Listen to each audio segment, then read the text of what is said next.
Okay, good morning, everybody. Hopefully you all had a great spring break. Did anybody do anything exciting? I personally just had all kinds of training in St. Louis, so that's always a lot of fun. Hopefully everybody has seen their midterm grades. If you haven't, they have been posted. We're going to go ahead and jump in. So chapter 8 was the first chapter that will be covered on the final. So I'll cover everything, but I'm going to more hit the second half of stuff. Today we're going to start chapter 9, and this is going to be talking all about interest groups. So let's get that one. We talked about elections. Elections are periodic, but interest groups work all the time. They're never not working, basically. They serve a little bit of a different goal, but they're basically designed to keep politicians on track. If I scooch back just a little bit, then I'll be able to see again. There we go. That light is blinding. All right. So what are interest groups? An interest group is an organized set of people or institutions trying to influence public policy. Let's make some distinctions here. So interest groups are not parties. Parties try to win offices and govern, whereas interest groups try to influence whoever is in office. There's a really clean contrast. Parties are equal to broad coalitions trying to control government, where interest groups are narrow organizations trying to influence policy. Parties want to run things. Interest groups want to govern to listen, or want the government to listen. I don't know how many more ways I can say that. It's in my notes a whole bunch of times from the book. This also fits into the standard definition you'll find in the textbook, but that's why I hit it so many times.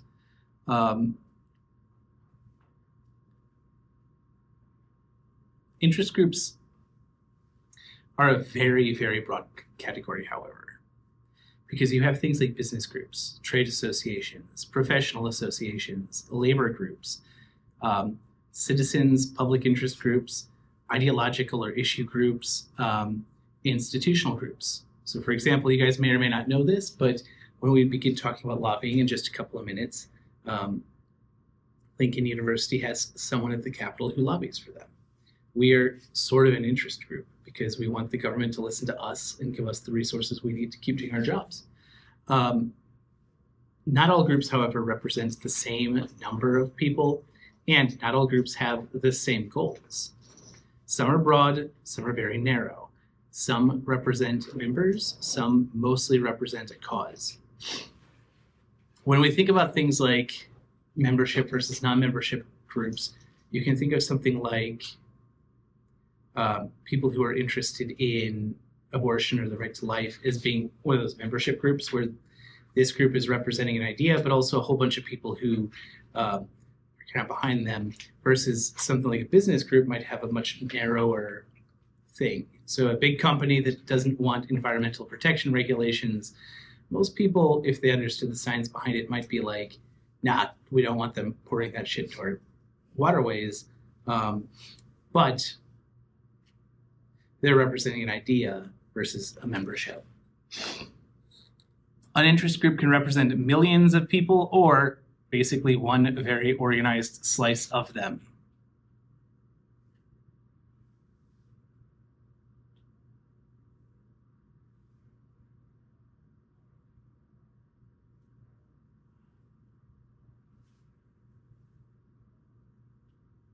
So why did interest groups form? This is a problem-solving thing. The core idea is that people organize because they believe they can get more by acting together than by acting alone. But organization is hard. This is where you introduce the collective action problem. Many people may benefit from a policy, but each individual has an incentive to let others do it for them. That creates the free rider problem. None of you live on campus, do you? Do any of you live on campus? You do and you do? What's one of the biggest problems you guys have living on campus?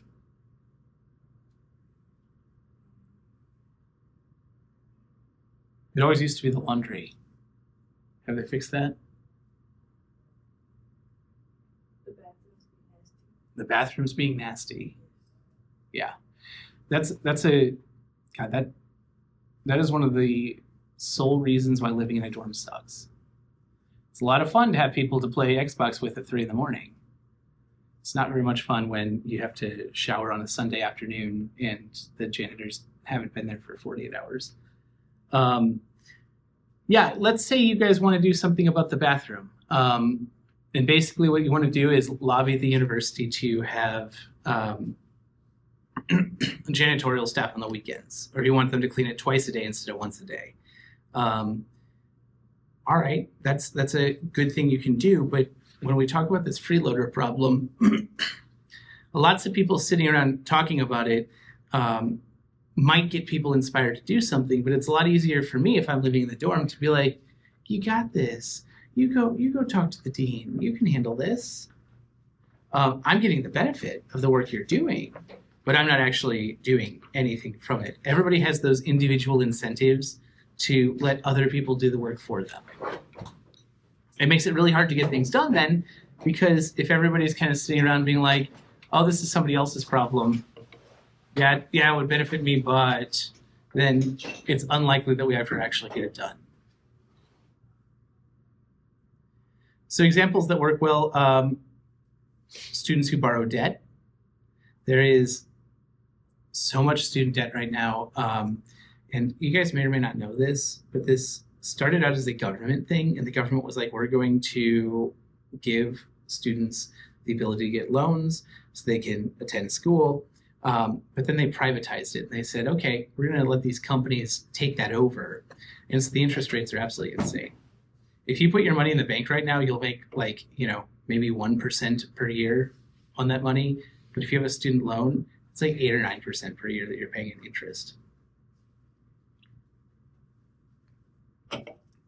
That said, if students all came together, it would be a lot easier to get things fixed on that front. Gun rights advocates, same sort of thing. These are just more examples of that. Environmental groups, small business owners, and parents in school politics. The bigger problem in interest group politics is not always opposition. Often it is getting your own side organized to get your information in front of people to begin with. Collective action is one of the core chapter themes in the text as you guys are going through it.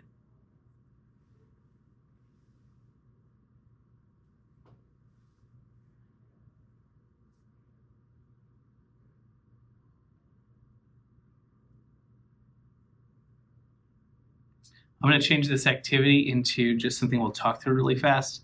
When we look at kind of where the power lies, lots of times there's a lot more power because there's a lot more people in groups, but they're harder to organize. So here's a couple of dichotomies that to illustrate that point. First, if we look at airlines, airline pilots are going to have a lot easier time organizing to get their point across than all airline passengers. All the airline passengers that exist are going to have a more difficult time getting together because they don't already have those places in common that they get together. There's no incentive for me to try and create like the airline passenger defense coalition or something where we try to look out for the little guy. But airline pilots already typically have unions. They already have trainings they have to go to. It's a lot easier for them to organize.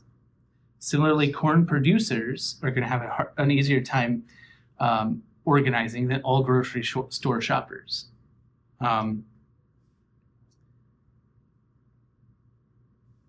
Local homeowners,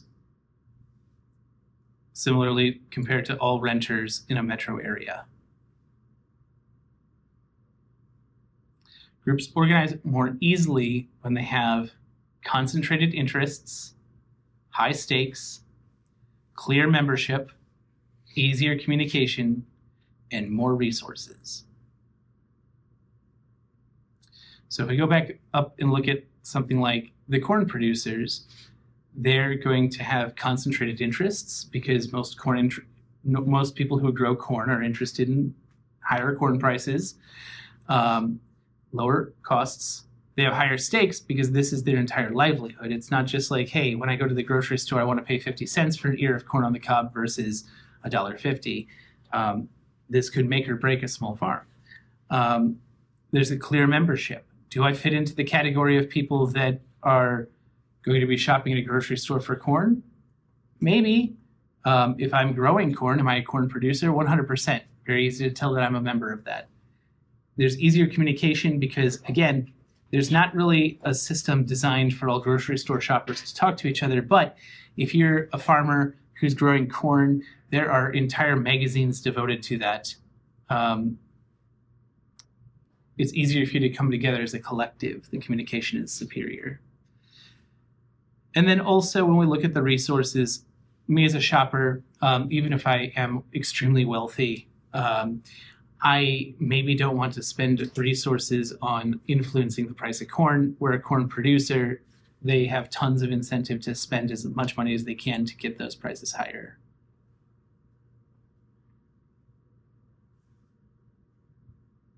Small groups with intense interests often beat large groups with weakly felt interests. How much do you guys care about the price of an ear of corn? Judging by the fact that everybody's like, not at all. Versus how much do you care about minimum wage? Or the amount of money that you're going to be paid? Everybody cares about that a lot more.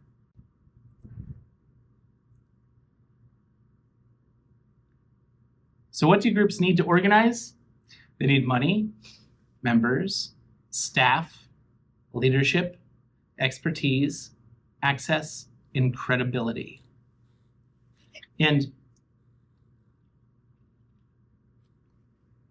I think many of these speak for themselves, but I want to highlight these last three: expertise, access, and credibility. You guys are going to have a lot more expertise leaving this class, knowing about the way that like a bill becomes a law, than a lot of your colleagues. It's going to give you a massive leg up. If you want to go testify before a House or Senate committee today, you can probably do that. Well, it might be next week. I think they're on spring break this week. Knowing what to do and when, who to talk to, that is something that comes around with being around the legislature for a while. If you want to influence a particular thing, there are legislators you go to that are the go-to people on that topic, and then there's the legislators you go to that like might put your bill forward, but they're doomed from the start because that guy has no credibility.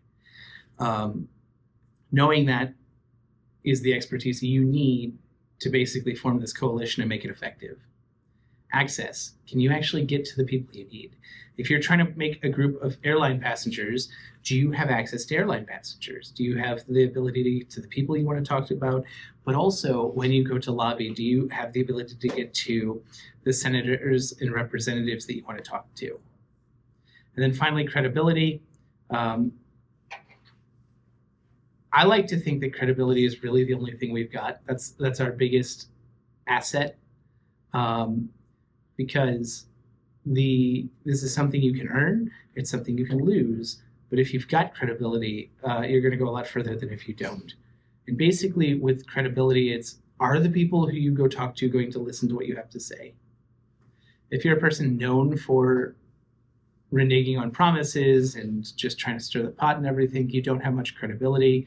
You're going to be very unlikely to get things done. If you're a person who's known to be a straight shooter, if you're honest, you're going to be able to achieve more because people are going to be able to rely on what you tell them. And it's the exact same. These three components are the exact same when we come to talking about different interest groups. So resources absolutely matter, just like everything else we've been talking about, but not just because they buy influence. Resources help groups stay organized, gather information, keep pressure on officials, monitor policy, and survive over time. Power in politics often comes from staying organized longer than the other side.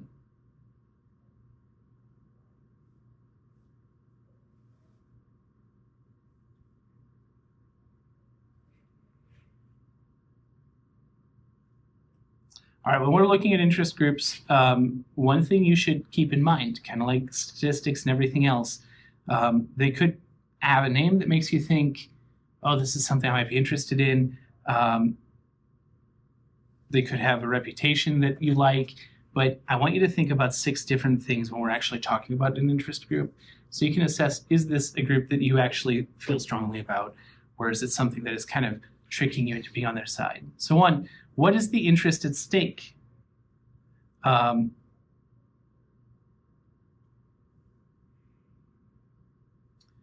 can't remember the name of it right now.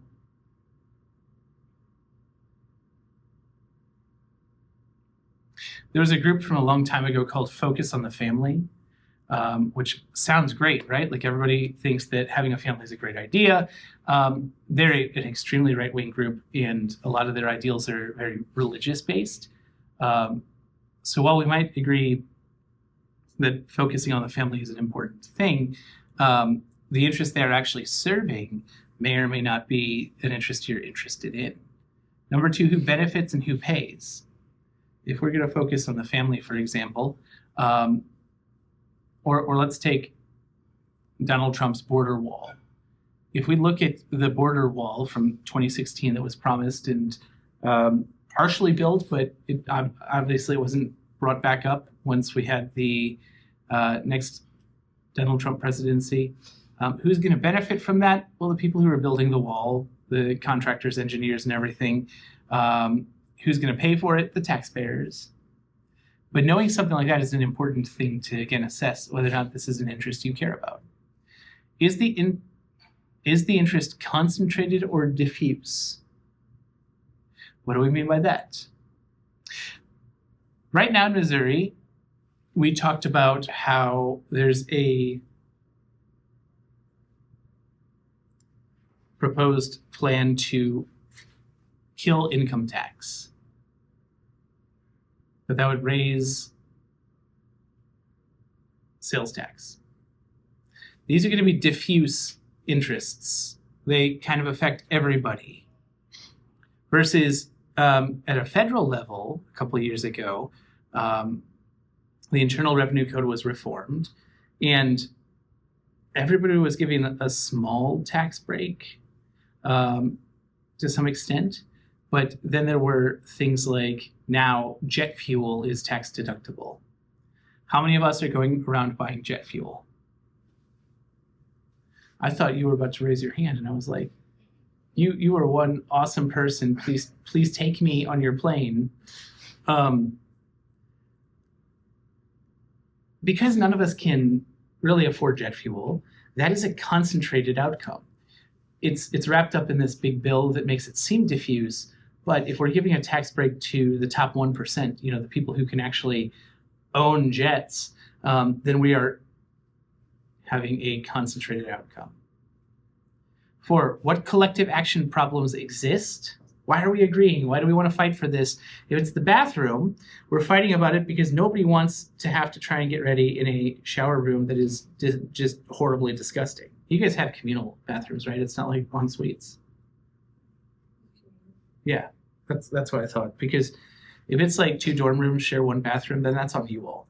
Like, I can't help you there. 5, what resources does the group have? How can we make this happen?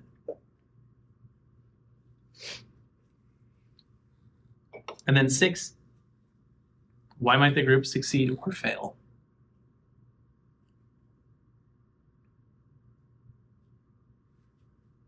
We're going to finish really early today, so I'll open it up for questions in a second. But today was about what interest groups are and why some organize more effectively than others.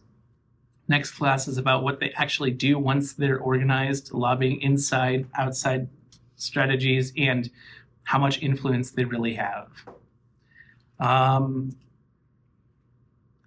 For this week, I'm going to give you guys an assignment, and so I'll give you the rest of the class to do this. And I'll put this on Canvas, but I want you to choose an interest group and walk through those 6 things we talked about.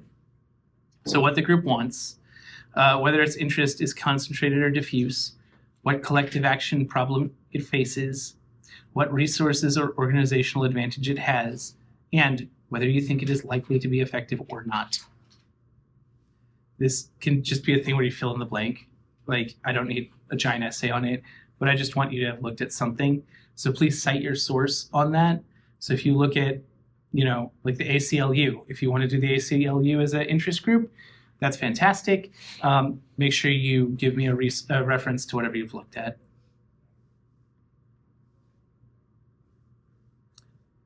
I want you to, in that, talk about two of the things we talked about in class. So collective action, free rider problem, concentrated interests, resources, membership, or interest group type. I think this should take about 10 minutes. All right, that's all I have for you guys today on this very, very cold morning. What questions do you guys have?